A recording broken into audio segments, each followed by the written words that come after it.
সম্মানিত প্রধান অতিথি, আমাদের শ্রদ্ধাভাজন রাহবার, প্রিয় ভাই জনাব মাওলানা মোহাম্মদ শাহজাহান সাহেব, সম্মানিত ইসলামী সমাজ কল্যাণ পরিষদের আমাদের শ্রদ্ধাভাজন নেতা, বড় ভাই, বিশিষ্ট ইসলামী চিন্তাবিদ, ইসলামী সমাজ কল্যাণ পরিষদের সভাপতি জনাব বড় ভাই মোহাম্মদ তাহের সাহেব, সম্মানিত সেক্রেটারি ভাইও আছেন, সম্মানিত মহানগরীর নেতৃবৃন্দ, সম্মানিত ওলামায়ে কেরাম এবং আজকের এই সম্মাননা আমৃত আমার দ্বীনি মুজাহিদ ভাইয়েরা, আমি আল্লাহ তাআলার শুকরিয়া আদায় করছি।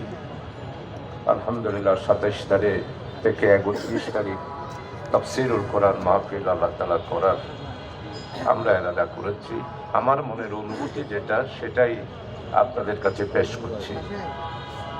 বাংলাদেশে একটি ইজতেমা হয়, যে ইজতেমাকে তারা প্রকাশ করেন বিশ্ব ইজতেমা। আমি আজকে একসাথ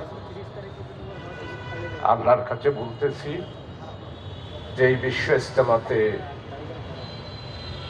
রূপ নিয়েছিল, আপনারা সবাই জানেন, শেষ পর্যন্ত আজকে বিশ্ব ইজতেমা প্রশ্নবোধক হয়ে গিয়েছে।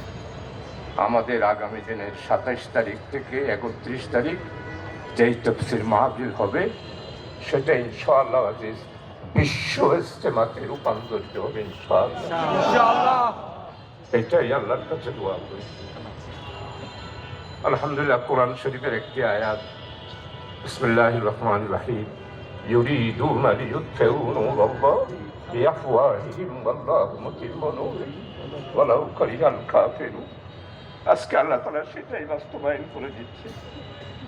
আজকে আমাদের মহানগরী নেতৃবৃন্দ, ইসলামী সমাজ কল্যাণ পরিষদ এবং ইসলামী ছাত্র শিবিরের উত্তর দক্ষিণ ইউনিভার্সিটি এবং আইআইওসির নেতৃবৃন্দের কাছে বলবো, ভাই আপনারা এই অনুভূতিটা নেবেন যে আমাদের মতো নগণ্য গোলামদের আমলে আল্লাহ তাআলা তাফসীর মাহফিলটা করার জন্য ব্যবস্থা করে দিয়েছেন।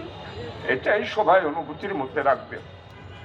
আর আপনারা যারা আজকে স্বেচ্ছাসেবক হিসাবে এসেছেন, তাদের কাছে অনুরোধ করব, এটা অন্য কোনো দুনিয়াবি মাহফিল নয়। এই মাহফিলে এসে আমাদের সর্বস্তরের তৌহিদি জনতারা যাতে করে এটাই ভাবতে পারে যে এরাই পারবে বাংলাদেশে নতুন একটি সাম্রাজ্য, নতুন একটি দিগন্ত, নতুন একটি সমাজ প্রতিষ্ঠা করার এরাই একমাত্র পারবে। এটাই আমাদেরকে ব্যবস্থাপনার মাধ্যমে দেখিয়ে দিতে হবে। আলহামদুলিল্লাহ, আপনারা জানেন সার্কেল হাউসে গত পরশুদিন একটা বৈঠকে সম্মানিত 6 জন উপদেষ্টায় আমাদের সব নেতৃবৃন্দরা তাদের বিভিন্ন কাজ, যোগাযোগ, এটার ফলেই তারা বলেছেন স্পষ্ট অফিসারদের সামনে, আগামী দিনে বাংলাদেশে এই লোকেরাই বাংলাদেশকে সত্যিকার অর্থে মানুষের মুক্তিকামী, কল্যাণকামী একটা রাষ্ট্র পরিণত করতে পারবে এরাই। আমরা আমাদের তাফসীর মাহফিলকে মানুষের কাছেই মেসেজ দেব। আলহামদুলিল্লাহ, আমেরিকার থেকে টেলিফোন, দুবাই থেকে টেলিফোন, সৌদি আরব থেকে টেলিফোন, এরপরে ইন্ডিয়া থেকে টেলিফোন, বড় বড় লোকদের কাছ থেকে টেলিফোন, গতকালকেও কয়েকজনের কাছে গিয়েছি। আলহামদুলিল্লাহ, এবারের তাফসীর মাহফিল বাংলাদেশে মুসলমানদের একটি বিশ্ব ইজতেমা হিসেবে রূপান্তরিত হবে ইনশাআল্লাহ। আমি আপনাদের সবার কাছে এটার জন্য দোয়া চাই। আলহামদুলিল্লাহ, আপনাদের কাছে মেসেজ, উপদেষ্টারাও দোয়া করতেছেন, এরপরে পুলিশ বাহিনীরাও সবাই সহযোগিতা করবেন, আর্মিরাও সবাই সহযোগিতা করবেন। বারবার তারা বৈঠকও করেছেন।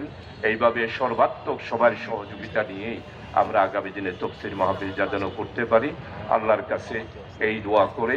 আর দায়িত্বশীল ভাইদের কাছে অনুরোধ করব, আপনারা সবাই এই অনুভূতিটা রাখবেন যে আপনারা নগণ্য মানুষ, আপনাদের আমলেই এবং আমাদের দ্বীনি ভাইদের এই আমলেই আল্লাহ তাআলা তাফসীর মাহফিল করার তৌফিক আমাদেরকে আল্লাহ দিচ্ছেন। এই অনুভূতিটা সবাই রাখবেন। আপনাদের সবাইকে আন্তরিকভাবে সবার কাছে দোয়া আছে। আমার কথা এখানে শেষ করছি। সুবহানাকাল্লাহুম্মা ওয়া বিহামদিকা আশহাদু আল লা ইলাহা ইল্লা আনতা আস্তাগফিরুল্লাহ ওয়া আতুবু ইলাইহি। মাহফিল এখানে। কেউ উঠবেন না। আমরা শৃঙ্খলা বিভাগের সাথে জড়িত তো, স্বেচ্ছাসেবক তো, আনুগত্য ঠিক মতো আছে তো।